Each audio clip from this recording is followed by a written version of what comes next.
Hello student, I welcome you all on Quick Echo. तो हमने alphabetical जो order से हम वीडियो जो हमने बनाया था, हम आज पार्ट 5 करेंगे उसका, जिसमें कुछ इकोनॉमिक टर्म्स छूट गए हैं, उनको हम आज कंप्लीट करेंगे। तो चलिए स्टार्ट करते हैं। देखिए, हमने शायद आर मतलब कुछ अब हमें एस से करना है। हमने इसके पहले के जो आर तक है हमने कर लिया था। तो अब देखिए, शॉर्ट रन किसे कहते हैं। तो शॉर्ट रन रिफर्स करता है वो टाइम जिसमें जो प्रोडक्शन है वो वेरी नहीं करता है, यानी कि some factor of productions can not be varied, वो बदलता नहीं है, तो उसी को हम बोलते हैं शॉर्ट रन। यानी कि अभी ऐसा पीरियड जिसमें अलग से कोई प्रोडक्शन चेंज नहीं होगा। अब शटडाउन पॉइंट क्या कहलाता है। तो देखिए, जब हमारा जो प्राइस है, यानी कि जो हमारा रेवेन्यू है, अगर हमारा कम हो जाए हमारे कॉस्ट से, यानी कि जो हमारा एवरेज वेरिएबल कॉस्ट है इससे भी कम, मतलब ये ज़्यादा हो जाएगा हमारे रेवेन्यू से, यानी कि प्राइस से, तो अब तो कोई इंसेंटिव रहा ही नहीं प्रोड्यूसर के पास कि वो प्रोड्यूस करे। जब उसका कॉस्ट ज़्यादा लग रहा है, उसका प्राइस भी उसको नहीं मिल पा रहा है, एक नॉर्मल प्रॉफिट भी नहीं हो पा रही है, तो वो क्यों करेगा। तो इसीलिए वो शटडाउन पॉइंट कहलाता है, जहाँ पे अब minimum point of LRAC curve हो जाता है, जहाँ पे अब वो उसके बाद प्रोडक्शन नहीं कर सकता है। अब सब्सटीट्यूशन इफेक्ट क्या कहलाता है। तो the change in the optimal quantity of a good when it's price changes and consumer income is adjust so she can just by the bundle of goods, the bundle that she was buying before the price changes is called the substitution effect। तो देखिए, जब कोई भी changes होता है goods की quantity में और जब उसमें प्राइस चेंज होता है, तो कंज्यूमर इनकम अपना एडजस्ट करता है। यानी कि सब्सटीट्यूट का क्या मतलब होता है कि अगर किसी एक चीज़ की प्राइस बढ़ गई तो अब हम उसी से मिलता जुलता दूसरी चीज़ पे हम शिफ्ट हो जाएंगे जो उसकी प्राइस नहीं बढ़ी है। जैसे मान लीजिए, अगर हम सोप की बात करते हैं, तो अगर लक्स की बात करें तो लक्स की क्या हुई, प्राइस बढ़ गई, तो अब हम सीधे डव पे शिफ्ट हो जाएंगे। अब हम क्या करेंगे, सब्सटीट्यूशन इफेक्ट यहाँ पे काम करेगा कि अगर एक चीज़ की प्राइस बढ़ी तो उससे मिलता जुलता प्रोडक्ट पे हम शिफ्ट हो जाते हैं, उसी को सब्सटीट्यूशन इफेक्ट बोलते हैं। अब देखिए, सुपर नॉर्मल प्रॉफिट किसे कहते हैं। अगर जितनी भी हमारी प्रॉफिट है, यानी कि normal profit that firm earn over above the normal profit. Normal profit का मतलब होता है कि अगर मान लीजिए कि कोई प्रोड्यूसर है, अगर वो शूज़ बनाता है, शूज़ बनाने में वो 100 रुपये खर्चा करता है, लेकिन अगर सिर्फ उसको 100 रुपये या 105 रुपये मिलता है तो ये नॉर्मल प्रॉफिट कहलाता है। लेकिन अगर वही प्रोड्यूसर 100 रुपये का शूज़ बनाता है और उसको मिलता है 500 रुपये, तो ये देख रहे हैं कितना ह्यूज डिफरेंस है प्रॉफिट में। तो इसी को बोलते हैं सुपर नॉर्मल प्रॉफिट, जिसके नॉर्मल प्रॉफिट पे भी बहुत ज़्यादा प्रॉफिट मिल जाए। नेक्स्ट चलते हैं स्पेकुलेटिव डिमांड। तो स्पेकुलेटिव डिमांड जो है उसको क्या बोलते हैं, as a store of wealth. Demand for a money as a store of wealth, speculative demand को हम बोलते हैं। अब देखिए, स्टैट्यूटरी लिक्विडिटी रेशियो क्या होती है। तो देखिए, कोई भी बैंक जो सेंट्रल बैंक है, वो अभी मैंने पिछले भी वीडियो में आप लोगों को बताया था कि सेंट्रल बैंक कुछ पैसे अपने पास रखती है और कुछ पैसे रिजर्व बैंक में जमा करती है। तो क्यों ये ऐसा क्यों करती है, क्योंकि सेंट्रल बैंक ये कोई भी बैंक अपना पैसा इसलिए बचा के रखता है कि कभी ऐसा हुआ कि बैंक क्राइसिस हो गया या बैंक कहीं चली गई तो कंज्यूमर का पैसा ना डूबे, तो इसलिए कुछ पोर्शन जब RBI के पास होता है तो RBI कंज्यूमर को पैसे दे देती है जितने भी डिपॉजिट हुए हैं उसके। और अगर कोई बैंक में क्राइसिस हो गया तो बैंक ने जो अपने पास पैसे रखे थे उसमें से भी अपने कस्टमर्स को देती है ताकि कस्टमर का ट्रस्ट बना रहे उस बैंक पे। तो स्टैट्यूटरी लिक्विडिटी रेशियो ये एक फ्रैक्शन ऑफ द, जिसे कि देखिए, अब जब हम CRR पढ़ रहे थे, यानी कैश रिजर्व रेशियो, तो इसमें क्या होता था, कैश के तौर पे RBI को कमर्शियल बैंक पैसे दे देती थी, ठीक, यानी कि पैसे दे देती थी कैश के तौर पे। लेकिन इस स्टैट्यूटरी लिक्विडिटी रेशियो में ये कैश के साथ साथ, यानी कि इसमें टाइम डिपॉजिट और इसमें लिक्विडिटी एसेट यानी कि securities, bond papers plus cash, तो इन सब चीज़ों का फ्रैक्शन होता है जो कि कमर्शियल बैंक क्या करती है, डिपॉजिट मतलब total demand and total deposits with the commercial bank are required by RBI to invest in specific liquidity asset। यानी कि किसी ना किसी चीज़ में आपको अपने टोटल डिपॉजिट का जमा करना है और ये अपने पास ही रखने हैं। जैसे कि अगर कैश के फॉर्म में भी रखते हैं तो SLR जो है कैश प्लस कमर्शियल, मतलब कैश प्लस असेट्स, जिसमें आप कहीं ना कहीं इन्वेस्ट करिए, किसी भी इंश्योरेंस में, किसी बॉन्ड में, तो उसी को हम बोलते हैं स्टैट्यूटरी लिक्विडिटी रेशियो। अब स्टेरिलाइजेशन क्या होता है?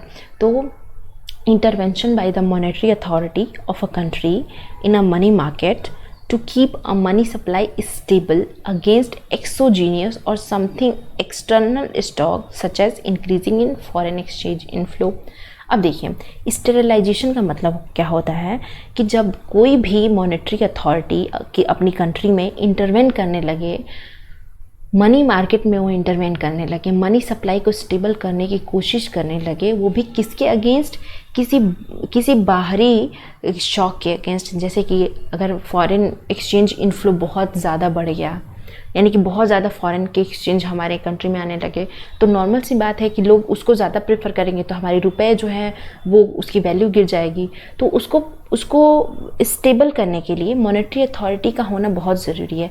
जैसे कि अभी कुछ दिन पहले क्या हो रहा था कि हमारे पास फॉरेन रिजर्व ज़्यादा थे, लेकिन फॉरेन रिजर्व को लेके डॉलर को आरबीआई बेचने लगी, क्योंकि हमारे जो रुपए थी उसकी डिमांड बहुत कम हो गई थी एक्सटर्नल मार्केट में।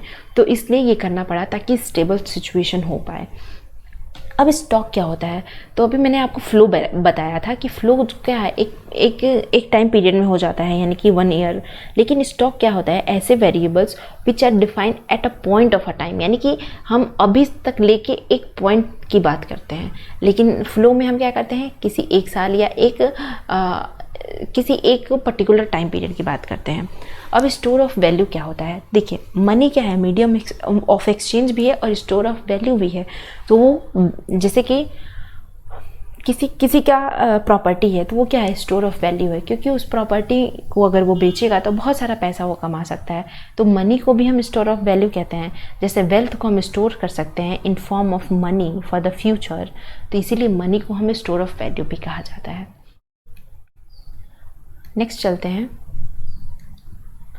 अब देखिए एस हमने कर लिया, अब हम टी पे आते हैं कि ट्रांजैक्शन डिमांड किसे कहते हैं। तो demand for money for carrying out transaction, यानी कि वो मनी जो कि हम सिर्फ ट्रांजैक्शन पर्पस के लिए ही लेते हैं, लेन देन के वजह के लिए ही यूज़ करते हैं, बाकी और किसी चीज़ के लिए नहीं यूज़ करते हैं, सिर्फ ट्रांजैक्शन के लिए यूज़ करते हैं, उसी को बोलते हैं ट्रांजैक्शन डिमांड। अब नेक्स्ट है हमारा transfer payment to the household from the government and the firm. तो इसको क्या बोलते हैं कि transfer payment are a payment which are made without any counterpart of the services received by payers, for example gifts, scholarship and pension.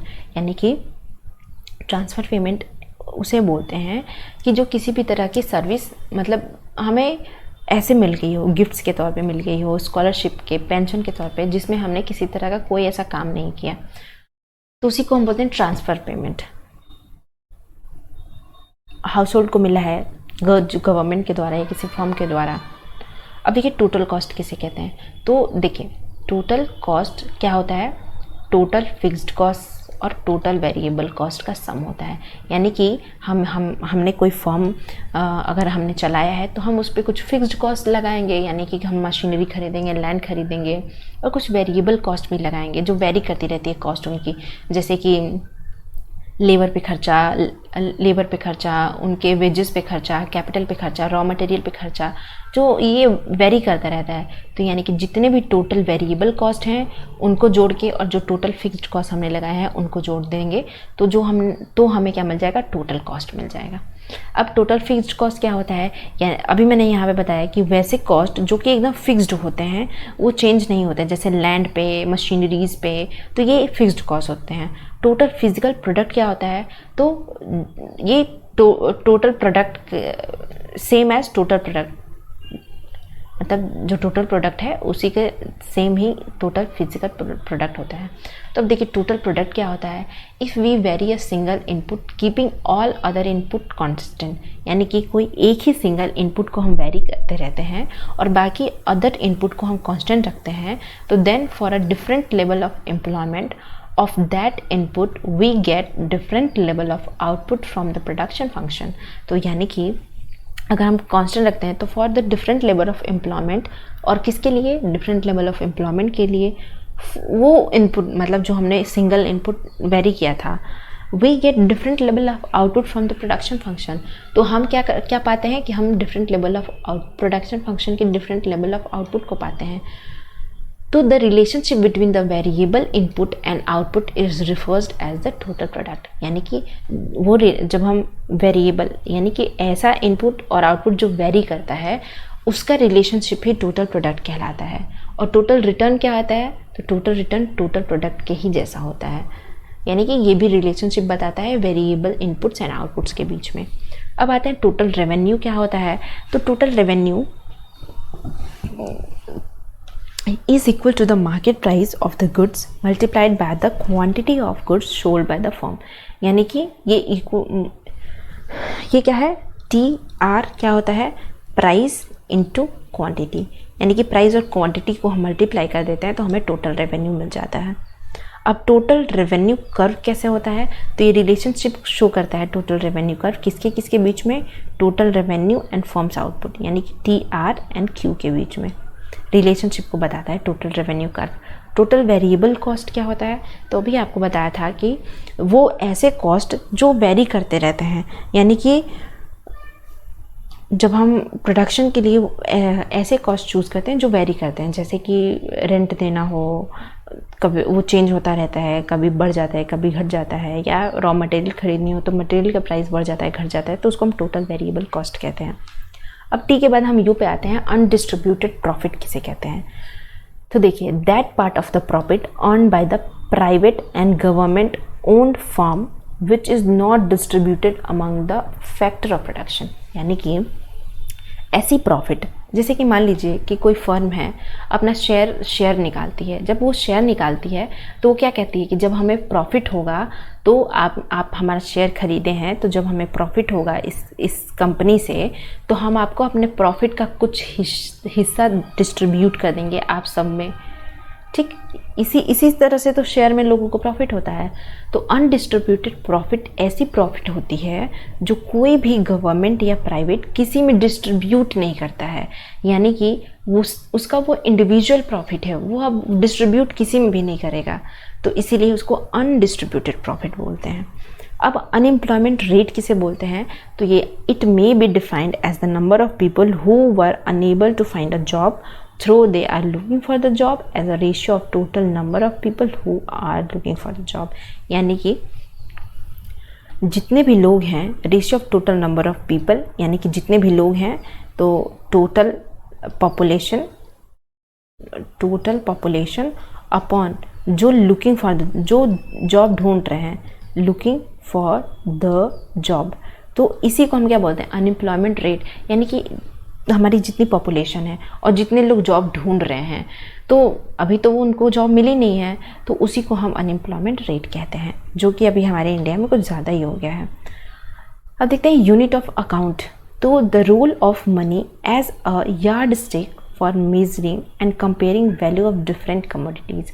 अब देखिए, money जो role की मनी है कि जब हम वैल्यू को कंपेयर करते हैं डिफरेंट कमोडिटीज़ के वैल्यू को, कि इसका कितना होगा पैसा, तो उसी को हम यूनिट ऑफ अकाउंट कहते हैं। अब अनप्लान्ड चेंज इन इन्वेंटरीज का मतलब क्या होता है, चेंज इन स्टॉक और inventories which has occurred in a unexpected way. देखिए, इन्वेंटरीज मैंने आपको पिछले वीडियो में भी बताया था कि इन्वेंटरीज उसे कहते हैं जो कि अनसोल्ड होते हैं, जो ऐसे प्रोडक्ट जो अनसोल्ड होते हैं या सेमी फर्निश्ड होते हैं या अनयूज्ड होते हैं। अब उनको अगर हम प्लान तरीके से करते हैं, उनका यूज़ हम किसी प्लान तरीके से बना के करते हैं कि इनको हमें यूज़ करना है, तो उसको हम प्लान्ड चेंज इन इन्वेंटरीज बोलते हैं।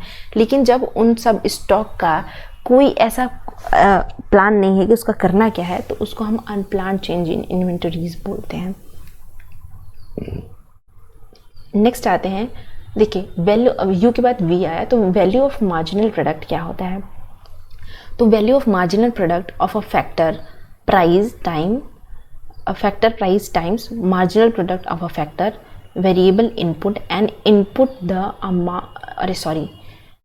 देखिए वैल्यू ऑफ मार्जिनल प्रोडक्ट, तो मार्जिनल प्रोडक्ट क्या है, of a factor price times marginal product of the factor, यानी कि किसी भी फैक्टर के प्राइस टाइम्स के मार्जिनल फैक्टर ऑफ प्रोडक्ट्स, मतलब marginal product of the factor को ही हम वैल्यू ऑफ मार्जिनल प्रोडक्ट कहते हैं। और वेरिएबल इनपुट क्या है, input N input the amount of which can varied, यानी कि जिसके अमाउंट वेरी करें, ऐसा इनपुट जो वेरी करें, यानी कि जब हम प्रोडक्शन करते हैं जो भी हम इनपुट लगाते हैं तो कभी हमें कम लगाना पड़ता है, कभी ज़्यादा लगाना पड़ता है, तो उसी को हम वेरिएबल इनपुट बोलते हैं। अब वैल्यू एडेड का मतलब क्या होता है, तो net contribution made by a firm in the process of production, यानी कि जो भी कंट्रीब्यूशन फर्म का है प्रोडक्शन के प्रोसेस में, उसी को हम वैल्यू ऑफ प्रोडक्शन कहते हैं। और ये जो इंटरमीडिएट गुड्स को यूज़ करता है, वैल्यू एडेड जो है इंटरमीडिएट गुड्स को यूज़ करता है, इसको वैल्यू ऑफ प्रोडक्शन भी कहते हैं। और वैल्यू ऑफ प्रोडक्शन का मतलब क्या होता है, इंटरमीडिएट गुड्स इसमें यूज़ होते हैं। अब हम चलते हैं नेक्स्ट पे कि वेजेस क्या है। तो देखिए जब हमें देखिए लेबर क्या है, लेबर फिजिकल लेबर जो है ये फिजिकल वर्क करता है। तो जो भी इसके फिजिकल वर्क पे जो भी इसको पैसे दिए जाते हैं, यानी कि पेमेंट की जाती है फॉर देयर सर्विस, तो उसी को हम, मतलब लेबर को जो भी उसकी फिजिकल वर्क के लिए जो भी पेमेंट दी जाती है उसी को हम वेज कहते हैं। ठीक, अगर हमें नेचुरल रिसोर्सेज पे जो भी हम चीज़ें दे रहे हैं उसके ओनर को, तो उसको हम रेंट कहते हैं। ठीक, अब देखिए होलसेल प्राइस इंडेक्स क्या कहलाता है। तो अभी हमने कंज्यूमर प्राइस इंडेक्स जब हम सी वाला पढ़ रहे थे तो उसमें हमने देखा था कि वो क्या कहलाता है। और इसी तरह wholesale price index, consumer price index में बहुत सारे बास्केट होते हैं और उसका प्राइस डिसाइड होता है कि क्या अभी चल रहा है। इसी तरह से होलसेल प्राइस इंडेक्स में हम क्या करते हैं, percentage change of weightage average price level को देखते हैं। We take price of a given basket of a good which traded in bulk. देखिए कंज्यूमर प्राइस इंडेक्स में मतलब किसी एक गुड्स की प्राइस को डिसाइड किया जाता है, लेकिन होलसेल प्राइस इंडेक्स में पूरे बल्क में जब ट्रेड करने के लिए कोई चीज़ वो होती है तो उसमें WPI इंडेक्स चेक की जाती है। जैसे कि बहुत हमने होलसेल मार्केट में अगर हम चले जाएंगे तो होलसेल मार्केट में कोई एक चीज़ हमें नहीं मिलता है, या तो आप 10 का पैकेट लीजिए, 20 का पैकेट लीजिए, इस तरह से हमें मिलता है। तो होलसेल प्राइस इंडेक्स क्या करता है, इन्फ्लेशन रेट को दिखाने का एक तरीका, मतलब मेज़र करने का एक तरीका है, जिसमें भी गुड्स के बास्केट होते हैं लेकिन ये कंज्यूमर प्राइस इंडेक्स से कम होते हैं। तो हमने आज कंप्लीट कर लिया। हम जो भी अल्फ़ाबेटिकल ऑर्डर से हम इकोनॉमिक्स टर्म्स के बारे में बात कर रहे थे, एक तरह से डिक्शनरी ऑफ इकोनॉमिक्स के कह सकते हैं हम, तो हमने आज इसको कंप्लीट कर लिया है। तो thank you so much student. आप, आई होप ये आपके लिए बहुत ही हेल्पफुल हो, आपके इकोनॉमिक्स को पढ़ने की जर्नी में ये बहुत हेल्पफुल हो सकती है। तो आप इसको ज़रूर से ज़रूर पढ़िएगा। Thank you so much and stay tuned.